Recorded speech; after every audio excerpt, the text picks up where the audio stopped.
Il y a une ressource gratuite qui traverse chaque nuit la quasi-totalité du territoire français, y compris en pleine canicule, et que la majorité des foyers laissent filer sans même s'en rendre compte. Cette ressource, ce n'est pas une invention technologique, c'est simplement l'air frais de la nuit. Un air qui, même après une journée à 38 degrés, redescend presque toujours sous les 25 degrés une fois le soleil couché, parfois bien plus bas selon les régions. Et pourtant, cet air frais reste, dans la majorité des logements français, complètement inexploité, alors qu'il représente probablement la solution de rafraîchissement la plus logique, la plus accessible et la plus cohérente avec le climat du pays. Cette solution, c'est la ventilation nocturne organisée. Pas l'improvisation consistant à ouvrir une fenêtre au hasard en espérant un peu de fraîcheur, mais une véritable stratégie de circulation d'air pensée pour évacuer, chaque nuit, la chaleur accumulée dans le logement pendant la journée. Et le paradoxe, c'est que cette solution, aussi logique soit-elle sur le plan climatique, reste l'une des moins installées, des moins pensées et des moins intégrées dans la conception des logements français, qu'ils soient anciens ou récents. Pour comprendre pourquoi cette solution mérite autant d'attention, il faut d'abord comprendre un principe simple de physique du bâtiment. Un logement accumule de la chaleur pendant la journée, à travers les vitrages, les murs exposés au soleil, les appareils électriques et même la simple présence des occupants. Cette chaleur se stocke dans les matériaux, les murs, les sols, les meubles, en fonction de leur inertie thermique. Si rien n'est fait pour évacuer cette chaleur accumulée, elle reste prisonnière du logement et s'additionne à celle du lendemain, créant un effet cumulatif particulièrement dangereux lors des canicules qui durent plusieurs jours consécutifs, où chaque nuit, sans réel rafraîchissement, aggrave la situation du jour suivant. La ventilation nocturne organisée consiste précisément à profiter de la fenêtre climatique qui s'ouvre chaque nuit, ce moment où la température extérieure redescend sous la température intérieure, pour créer un courant d'air qui évacue physiquement cette chaleur accumulée, en la remplaçant par de l'air extérieur plus frais. C'est un principe d'une simplicité presque déconcertante, qui ne nécessite en théorie ni investissement technologique coûteux, ni consommation d'énergie significative, juste une bonne compréhension du moment et de la manière de faire circuler l'air. Alors pourquoi cette solution, aussi évidente sur le papier, reste-t-elle si peu exploitée en pratique dans la majorité des logements français? La réponse tient à plusieurs obstacles concrets, souvent sous-estimés, qui expliquent ce paradoxe sans qu'il soit nécessaire d'invoquer une quelconque négligence collective. Le premier obstacle, et probablement le plus déterminant en France, concerne la sécurité. Ouvrir grand ses fenêtres la nuit, notamment au rez-de-chaussée ou dans les logements facilement accessibles depuis la rue, représente un risque perçu, parfois réel, d'intrusion. Ce facteur pèse lourdement dans la décision de nombreux foyers français, en particulier dans les zones urbaines denses, où la proximité avec la rue ou avec des parties communes rend cette pratique inconfortable, voire dangereuse dans certains contextes.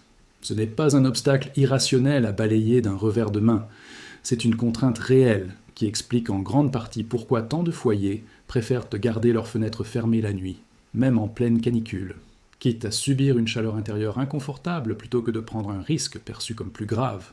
Le deuxième obstacle concerne le bruit.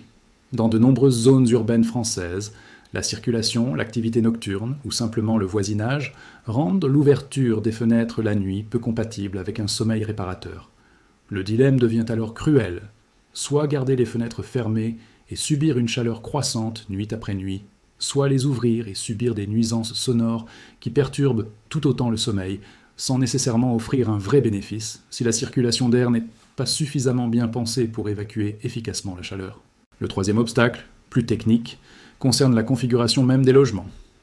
Pour qu'une ventilation nocturne soit réellement efficace, elle nécessite idéalement une circulation traversante, c'est-à-dire la possibilité de créer un courant d'air entre deux façades opposées ou au moins entre deux points suffisamment éloignés du logement. Or, comme évoqué pour d'autres sujets liés au confort d'été, une grande partie des logements français, en particulier les appartements urbains récents ne disposant que d'une seule façade exposée, ne permettent tout simplement pas cette circulation traversante. Ouvrir une seule fenêtre dans un logement, sans possibilité de flux, traversant limite considérablement l'efficacité du rafraîchissement nocturne, ce qui explique pourquoi certains foyers, ayant déjà essayé cette méthode sans succès véritable, ont conclu à tort que la ventilation nocturne ne fonctionnait simplement pas pour leur logement. C'est précisément là que la solution mérite d'être nuancée, plutôt que présentée comme une évidence universelle. La ventilation nocturne organisée n'est pas une solution magique applicable identiquement à tous les logements français. Son efficacité dépend directement de la configuration du bâtiment, de la sécurité de l'environnement immédiat, du niveau de bruit ambiant et de la possibilité réelle de créer une circulation d'air traversante suffisante pour évacuer la chaleur accumulée. Pour les logements qui réunissent ces conditions favorables, principalement des maisons individuelles avec plusieurs façades exposées, situées dans des zones relativement calmes et sécurisées, la ventilation nocturne organisée représente effectivement l'une des solutions les plus rentables et les plus cohérentes avec le climat français. Elle ne coûte rien à l'usage, ne consomme aucune énergie significative et exploite simplement une ressource climatique gratuite disponible presque chaque nuit, y compris pendant les périodes de canicule les plus sévères, à l'exception des nuits tropicales où la température ne redescend pas suffisamment. Un phénomène qui reste encore relativement rare mais qui devient malheureusement plus fréquent dans certaines régions françaises. Pour les logements qui ne réunissent pas ces conditions, notamment les appartements urbains à une seule façade, les rez-de-chaussée exposés à un risque d'intrusion, ou les logements situés dans des zones particulièrement bruyantes la nuit, la solution doit être adaptée plutôt qu'abandonnée purement et simplement. Des systèmes existent pour sécuriser l'ouverture partielle des fenêtres, permettant une circulation d'air limitée sans offrir un accès complet depuis l'extérieur, ce qui répond en partie à la contrainte de sécurité, sans toutefois offrir le même niveau d'efficacité qu'une ouverture complète et une circulation traversante idéale. Il existe aussi des solutions plus techniques, notamment certains systèmes de ventilation mécanique contrôlée double flux, capables d'intégrer une fonction dite de free cooling ou de bypass estival, qui privilégie automatiquement l'air extérieur frais la nuit pour rafraîchir le logement, sans nécessiter l'ouverture manuelle des fenêtres. Ces systèmes, plus présents dans la construction neuve ou les rénovations énergétiques ambitieuses, offrent une réponse intéressante aux contraintes de sécurité et de bruit, mais ils représentent un investissement non négligeable et ne sont pertinents que dans le cadre d'une rénovation ou d'une construction pensant déjà à la ventilation de manière globale, pas comme un simple ajout ponctuel sur un système existant mal dimensionné. Il faut aussi être honnête sur les limites de cette solution, même dans les configurations les plus favorables. La ventilation nocturne organisée fonctionne d'autant mieux que le logement dispose d'une inertie thermique suffisante pour stocker la fraîcheur apportée pendant la nuit et la restituer progressivement pendant la journée suivante. Dans un logement à très faible inertie, avec des matériaux légers qui se réchauffent et se refroidissent rapidement, le bénéfice de la ventilation nocturne s'estompe plus vite au fil de la journée, ce qui limite son efficacité globale sur une canicule prolongée, en particulier lors des épisodes qui durent plus d'une semaine sans réelle accalmie nocturne. De la même manière, cette stratégie perd une grande partie de son intérêt si elle n'est pas combinée à une gestion rigoureuse des apports solaires en journée.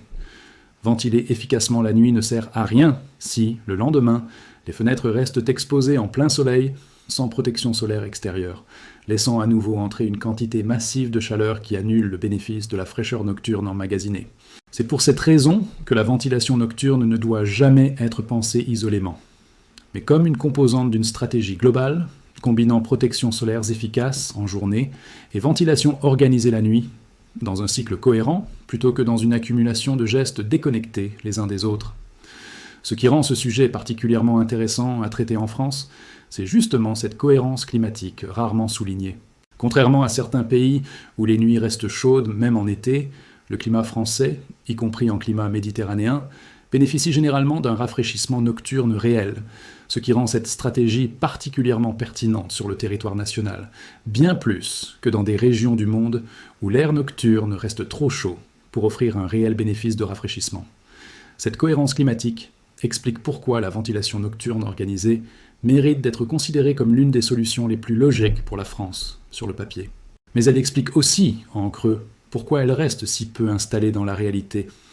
Sa mise en œuvre efficace se heurte à des contraintes très concrètes de sécurité, de bruit et de configuration du bâti, des contraintes qui ne se résolvent pas par une simple prise de conscience, mais qui nécessitent parfois des investissements ciblés, une réflexion architecturale ou des équipements de sécurisation adaptés. Reconnaître cette réalité, ce n'est pas abandonner l'idée. C'est au contraire lui donner toute sa valeur en évitant de la présenter comme un simple geste gratuit, accessible à tous sans distinction. Pour un foyer qui dispose d'une maison avec plusieurs façades, dans un environnement relativement calme et sécurisé, la ventilation nocturne organisée reste probablement le geste le plus rentable et le plus cohérent qu'il puisse adopter face aux canicules à venir, sans dépenses significatives. Pour un foyer en appartement urbain, avec une seule façade exposée, dans une zone bruyante ou peu sécurisée, la solution doit être repensée, adaptée, parfois complétée par des équipements de sécurisation ou par des systèmes de ventilation mécanique plus sophistiqués, faute de quoi le potentiel réel de cette stratégie ne pourra jamais s'exprimer pleinement. Alors, la prochaine fois que la nuit tombe pendant une vague de chaleur, avant de vous résigner à subir la même chaleur qu'en pleine journée, posez-vous une question simple. Est-ce que votre logement profite réellement de cette fenêtre climatique gratuite que la nuit vous offre ? Ou est-ce que, comme la majorité des foyers français, vous laissez simplement filer, chaque nuit, la ressource de rafraîchissement la plus logique et la plus disponible que le climat français ait à offrir.